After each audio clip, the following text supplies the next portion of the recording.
1992. Armed conflict rages across the Balkan region following the breakup of Yugoslavia. People are going hungry as humanitarian missions by the UN are intercepted by hostile forces. Innocent lives continue to suffer under war's oppressive influence. The people need a savior, and that savior would come in the form of a General Motors product? Okay, the hero here wasn't the car so much as the man driving it, although they unquestionably formed two sides of a coin that they just don't mint anymore. Helge Meyer, a 47-year-old Danish commando, had a 1979 Chevrolet Camaro, a Bible, and a set of brass balls. His proposal? Send me into the danger zone. Weapons? Don't need 'em. Just gimme the supplies and I'll get them where they need to go. And what followed is proof that sometimes real life can resemble an action movie, and superheroes sometimes do walk among us. But could one man and his Camaro ultimately survive a battlefield that claimed so many?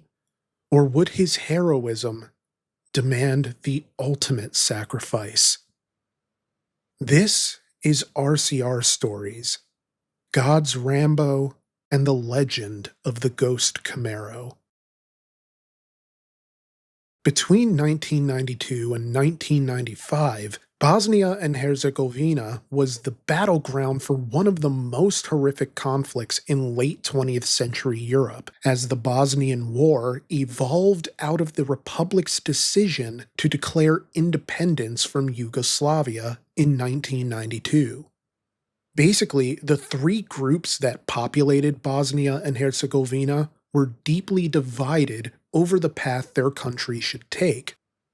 Bosnian Serbs fought to establish their own territory, while Bosnian Croat forces pursued their own territorial ends, and the Bosniak-led government fought to maintain a unified, independent Bosnia. The end result was a conflict that included too many atrocities to name while keeping this video monetized. But to say the least, siege tactics were employed, meaning supply lines were blockaded, preventing the transport of food, medicine, and other forms of humanitarian aid to civilians in the affected regions. For their part, the United Nations tried to get involved by arranging for supply trucks to deliver goods to the territories under siege. And while you'd think a multinational force would be able to get this done, the unfortunate truth is that their supply vehicles were routinely intercepted, and one of two things would happen. Either they were picked clean like teeth after the movies, or they were destroyed faster than a store that only sells matchsticks and paint thinner. With the UN unable to break the blockade and the war having no clear end in sight, it seemed like civilians were completely out of luck, since it didn't appear as though anybody else was coming to help. But then, heroes mostly exist as a consequence of answering a call that others let ring out, and such was the case with Helge Meyer. A former member of the Danish Jaeger Battalion, Meyer trained with the United States Green Berets and even served in Operation Desert Storm in Kuwait during the first months of 1991. Basically, he was a lifelong military man who wasn't exactly a stranger to high-pressure situations where danger was constantly in your face, like a Karen trying to get her entree removed from her bill because her carbonara had egg in it. Now, from what I've read, Meyer didn't just spring into this all willy-nilly. He actually tried to get other international agencies involved first as sponsors for his efforts, because even a man with the extensive military background of Helge Meyer knew he couldn't do this alone. But what allegedly followed was the humanitarian equivalent of trying to get a party of 12 to pitch in for the bill at the end of tapas night at Chili's. Nobody wanted in, and it soon became clear that unless something changed, Meyer would be paying the price of heroism from his own moral bank account. and also probably his actual bank account. As Meyer would tell Marcia Wendorf of Interesting Engineering in 2020, he had been living in Nord Germany near the Danish border, but had actually been working as a security chief at a newspaper just 6 kilometers from the Rhein-Main airfield in Frankfurt. This was a United States Air Force base, and it provided him access to American military personnel that could potentially help him put a plan of action together. So he worked through a German intermediary to make a deal with an American soldier who was stationed there. As the story goes, the soldier just so happened to have a 1979 F-body Chevrolet Camaro, and Meyer had an idea. It involved buying that Camaro and then bringing it right back to the airfield to ask if they could help him deck this bad boy out. Now, the 1979 model year was significant for a couple of reasons. For one, it's the most common of the classic Camaros, and actually I think it's the most common of all the Camaros in terms of just availability, as the 1979 model year marked the highest sales of any Camaro model in history at 282,571 units. So there would be no shortage of parts if something went wrong, even at the structural level, since the steel structure underpinning the F-body was dimensionally interchangeable between second-gen F-body vehicles like the Camaro and the Firebird. So that steel structure would be the second reason, actually, that the F-body Camaro was such an advantageous car for these purposes. Because if you look at it, it has this unibody structure with a front subframe, right? And the body panels were usually around 16 to 18 gauge, so significantly thicker than the 20 gauge average that's more common on modern cars today. And so the reason that this is important is because it was durable enough to withstand modifications being welded or bolted directly onto it, but without compromising the car's structural integrity. So I guess if you were going to do this humanitarian mission with any sort of muscle car or coupe that would allow the versatility for modification but also the maneuverability that the UN supply trucks didn't have, then the Camaro was as good a choice as any. And so, when Meyer approached the American servicemen about helping him outfit his car, they naturally were game, because this is basically what Americans do. If anything, it probably ignited a touch of homesickness for hooning on back roads and showing off at car shows in a mall parking lot for strangers who want to get granular about whether or not a Camaro without a chrome bumper is even a real Camaro at all. But okay, Meyer had his 1979 Chevrolet Camaro as a blank canvas for the Americans to work on. But what mods did they add? Well, first and foremost, a lot of weight was going to be added through these modifications, so more power would be necessary. The 5.7-liter LM1 V8, which traditionally got between 155 and 175 horsepower, was tuned to get Meyer up to 220. And then they added nitrous. The nitrous oxide system allowed output to reach 440 horsepower at full send. And on top of all this, the car was outfitted with special foam-filled run-flat tires so that Meyer could still drive if they were hit with enemy fire or if he drove over spikes or something like that. Now, to the body, the Camaro received steel plates, and then the doors were insulated with Kevlar inserts. The rear window was also armor-plated, while the front of the car had an iron cow catcher to clear out obstacles that could slow him down. But even then, the goal here was not just to remain fast and maintain the function of the vehicle, but to keep Meyer alive. To this end, Meyer got the best high-tech gadgets the early 90s US military could offer, including infrared headlights, a thermal imaging system, night vision capability, and a GPS. But one of the features that arguably earned this car its nickname as the Ghost Camaro was its matte black paint job. You see, the military really hooked Meyer up by using the same paint they used on fighter jets of the period in order to make them functionally invisible to thermal imaging and radar detection. To say nothing of how imperceptible it would make this car to the human eye, because in the nighttime dark, this is just going to look like a weird moving shadow.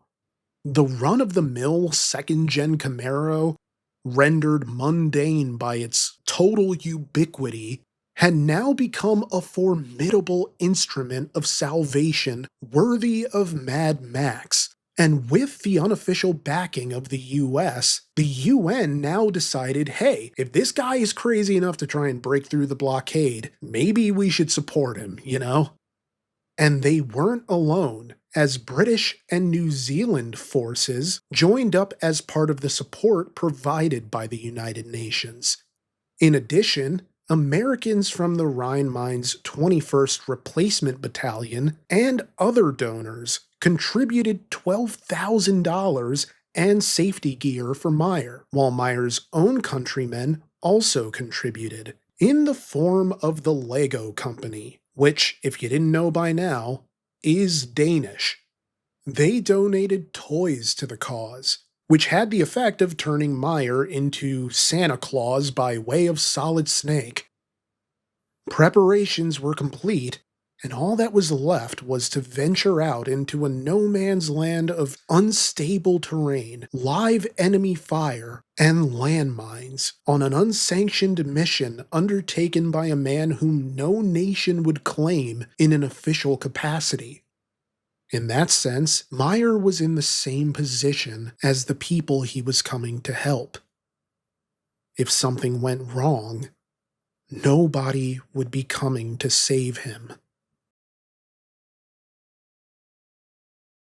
Pretty much from the start, Meyer was met with a wall of suppressive fire, as hostile forces essentially tried to destroy the Camaro before it could even get anywhere. He was basically public enemy number one, with Meyer later noting that even the civilians he was trying to help were inherently distrustful of him, as they assumed he worked for the CIA. And I kind of get it, if for no other reason than because by trying to help everybody, you give the impression of having chosen a side by the opposition of whomever you help, so that you can't really win with anybody. But then when you look at it from the perspective of the civilians he was trying to help, you could hardly blame them for being skeptical that anyone would do this without some sort of personal incentive, or without intending a specific outcome for one side. But while not everyone believes Meyer's reasons were selfless, everything I've read about the guy suggests that he really did just want to help children, and that's whose side he was really on. As he would tell the Gateway magazine in 1997, the entire reason he did this was because, quote, the children needed help, end quote. And it's understandable since he was a father himself, which makes his commitment to doing this even wilder, since every run presented another risk of leaving his two children without their father and his wife without her husband. Then again, it's unlikely his wife and kids were worried about him, and not because they trusted in his ability to survive hellish peril, but because they didn't even know he was doing any of this. According to Meyer, for the first few years he was making his runs, his family had no idea what he was doing. Anytime his wife called, she was met with claims that Meyer couldn't speak right now because he was out meeting with his supervisor or superior. I think the term he used actually was director. Either way, his family was kept in the dark, and it was probably for the best since it at least spared his family the worry, and it allowed Meyer to focus on surviving, which was far easier said than done. During one notable run, the Ghost Camaro was taking heavy fire, and while the modifications should theoretically have prevented it, a bullet managed to pierce through into the cabin and strike Meyer in the head. Now, normally you would think taking a bullet to the skull would stop somebody driving, and in most circumstances you would be right. But luckily for Meyer, he had been wearing a Kevlar-lined helmet. Now, whether you want to call that divine intervention or simply helmet design working as intended, Meyer had been spared, which might not have been the case had one of those bullets somehow disabled the Ghost Camaro. Because Meyer didn't really have any methods of self-defense at his disposal, and this is because, despite all of his military expertise and familiarity with the realities of combat, Meyer refused to have any sort of weaponry mounted to the car. In fact, the cowcatcher was probably the closest thing to a weapon that the Ghost Camaro had. Yes, this Camaro was outfitted for war, but the war it was waging was a pacifist one. Meyer refused to carry a gun on his person, although some reports vary on whether he carried a small axe or a hunting knife with him, but even if he did, you could argue that they were possibly for survivalist use rather than for taking out another human being, you know? Because ultimately, Meyer wasn't doing these runs as a soldier, but in his capacity as a human being who believed he had a greater calling. Case in point, when asked to specify later whether he did carry a weapon, Meyer would respond, quote, "My Bible. No handguns, no grenades, nothing like that. My only weapon is my Bible." End quote. The Bible remained with Meyer throughout the conflict, and his faith, coupled with his action hero mentality, earned him a nickname from the US soldiers: God's Rambo. And you know, it's fitting that Meyer viewed his Bible as the thing keeping him safe, if only because he came really close to being able to tell God all about it himself. I mean, a bullet doesn't lodge in your helmet instead of your brain unless somebody up there really likes you. But it was par for the course for Meyer, who dealt with the reality that, at best, hostile forces were aiming to kill. Worst case scenario, they were aiming to impair. Because that meant not only would Meyer's life be lost, but valuable supplies would be going directly into the hands of combatant forces. Bandits had raided the UN supply trucks, and it was feared that the same thing could happen to the Camaro, which didn't just include clothes and toys, but food and medicine and medical supplies as well. Things combatants could actually use to prolong the conflict by keeping their own forces well supplied on somebody else's dime. And here's the thing, Meyer wasn't just carrying a couple of boxes either. Meyer carried roughly 400 kilograms worth of goods in a muscle car that wasn't exactly renowned for its storage space. And if 400 kilograms doesn't sound like a lot, then it's probably because you're American like me. But that's damn near 900 pounds. So dude was rolling around with an extra 900 pounds of weight, in addition to whatever weight the modifications added. And all this added weight had the potential to hinder Meyer before he could actually deliver a lifeline to anybody. Now, I've read that Meyer had a deep knowledge of back roads so he could avoid major roadways and hopefully outrun his pursuers by looping them through terrain their vehicles couldn't handle. And if true, that would have absolutely been a major advantage for him. But I also have to believe the nitrous system prevented him from being captured or killed in close quarters situations, because with the specially tuned engine and the nitrous system, the Ghost Camaro was capable of hitting over 125 miles per hour in just 13 seconds, which might not sound impressive by modern standards, but allowed Meyer to remain a shadowy, smoke monster-like blur in the Bosnian dusk. And if we're looking at the big picture, stealth was nearly as important to Meyer's survival as being fast, because you can't get hit if you can't be seen. I mean, it's right there in the car's nickname, the Ghost Camaro. In the jet black evening, the matte paint essentially acted as a cloaking device, turning this into a ghost, a specter of ill-defined shape and ethereal motion. Of course, none of this is to say the Camaro was stealthy enough to go entirely undetected, but even when hostile forces tried to fill Meyer with more lead than a pre-70s ranch house, he was able to make it farther into his journey before being detected than he realistically should have been able to.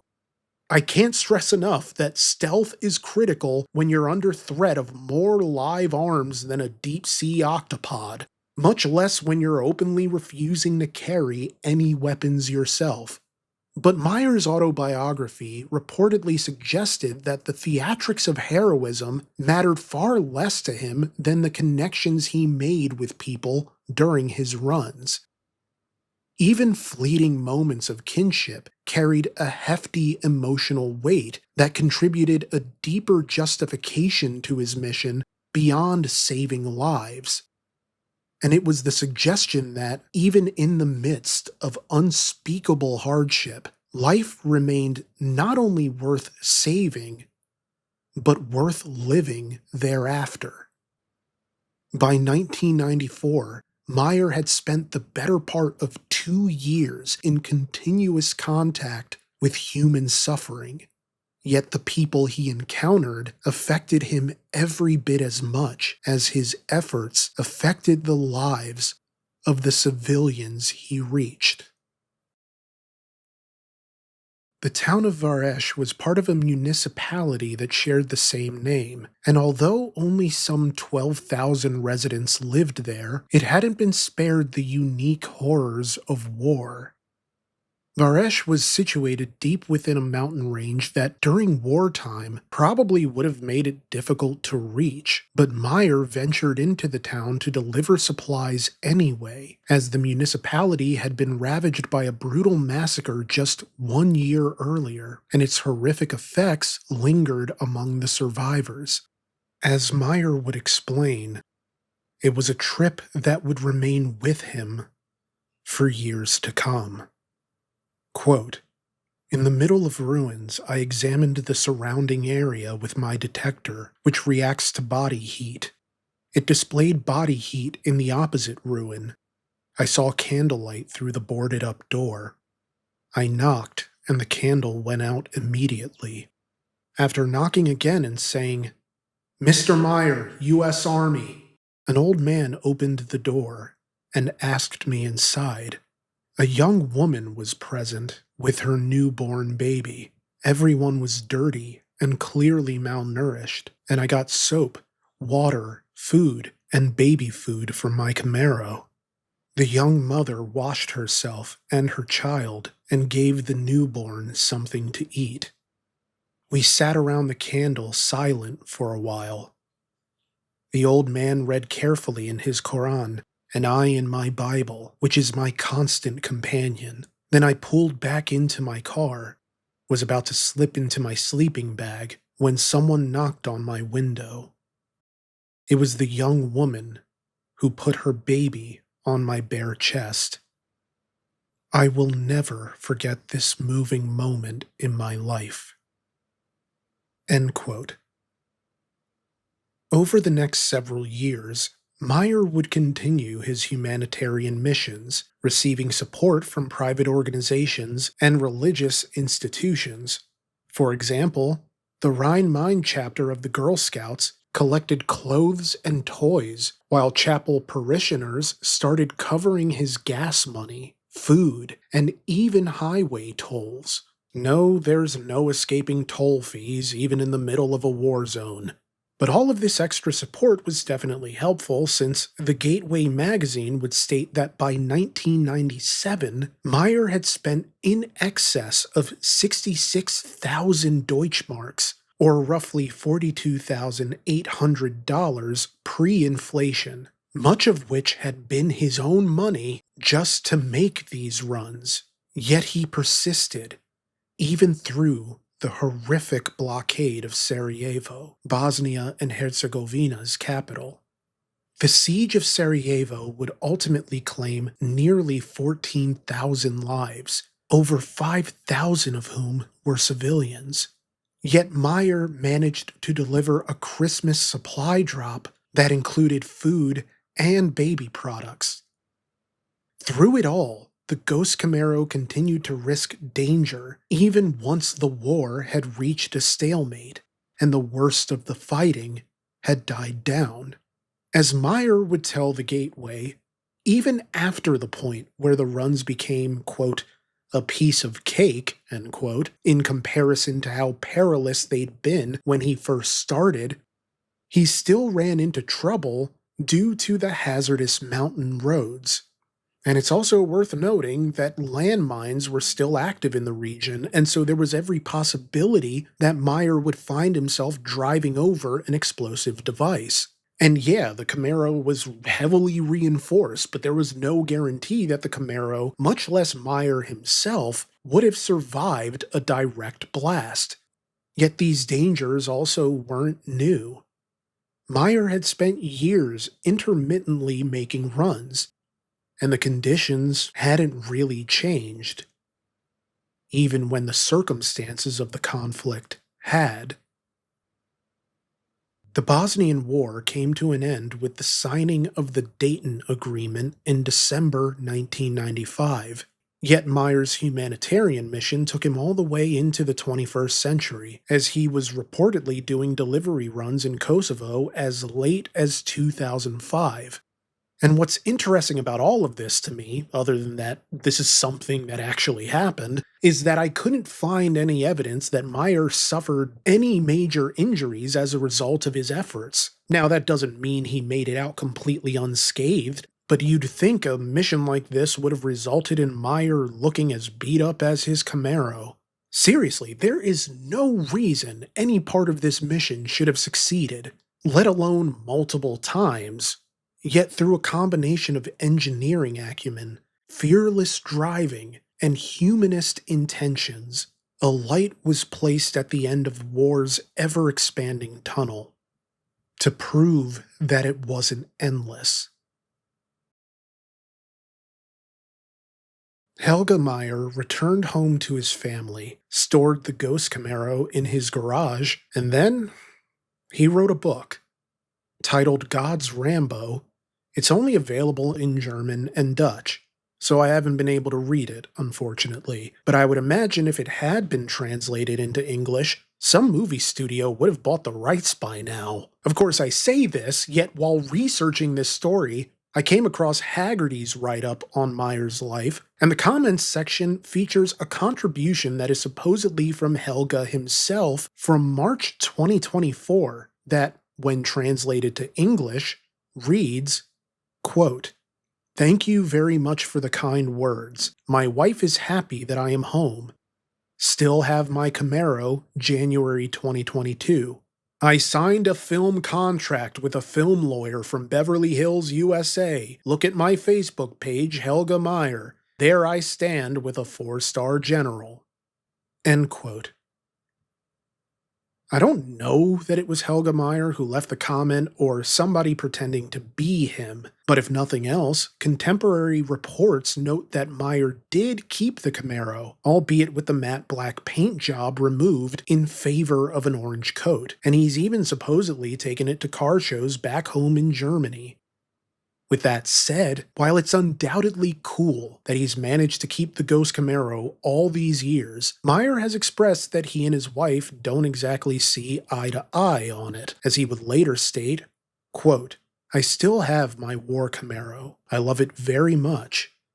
And my wife hates it just as much. For her, it's just a lot of iron plates." End quote. Ultimately, this is the rare Camaro that actually is one of one, and what makes it even more impressive is that for the over 100 runs Meyer took, he allegedly only racked up about 100,000 kilometers or 62,000 miles in the effort. I'm not sure I believe that one, but then I'm not sure I have reason not to believe it when it's part of a tale whose provable facts already feel like fiction. Yet Meyer clearly did his part to make the world a little less cruel. A June 1996 letter of appreciation from the Department of the U.S. Air Force thanked him for providing humanitarian relief to the children of Tuzla in northeast Bosnia and for helping them raise over $12,000 to contribute to further relief efforts. This, despite not actually being affiliated with the U.S. military at an official capacity. The letter would close by stating, quote, "You did a superb job of extending to the children of Bosnia-Herzegovina our hope for a better tomorrow. You are truly a one-of-a-kind man who is always willing to go the extra mile in service to others.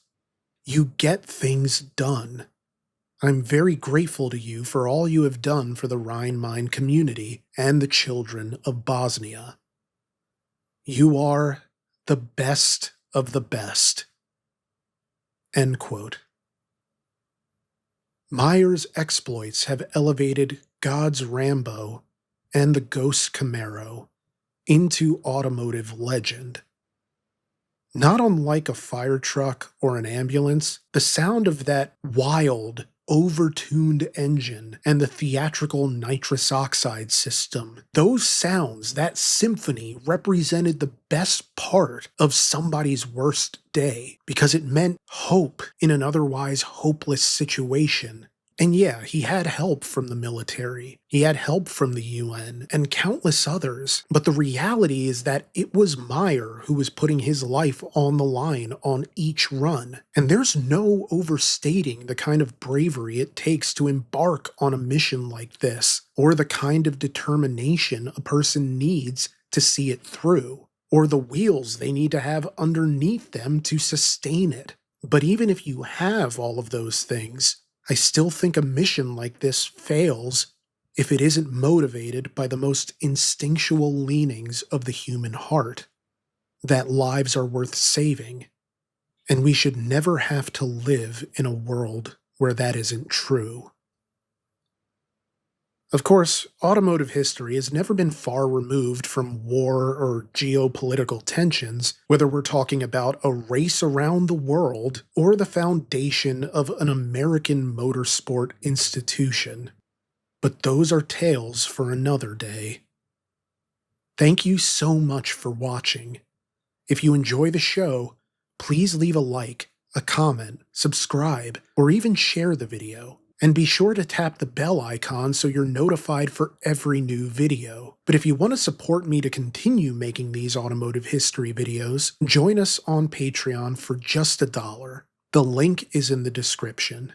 Have an outstanding rest of your week, no matter when you're watching this.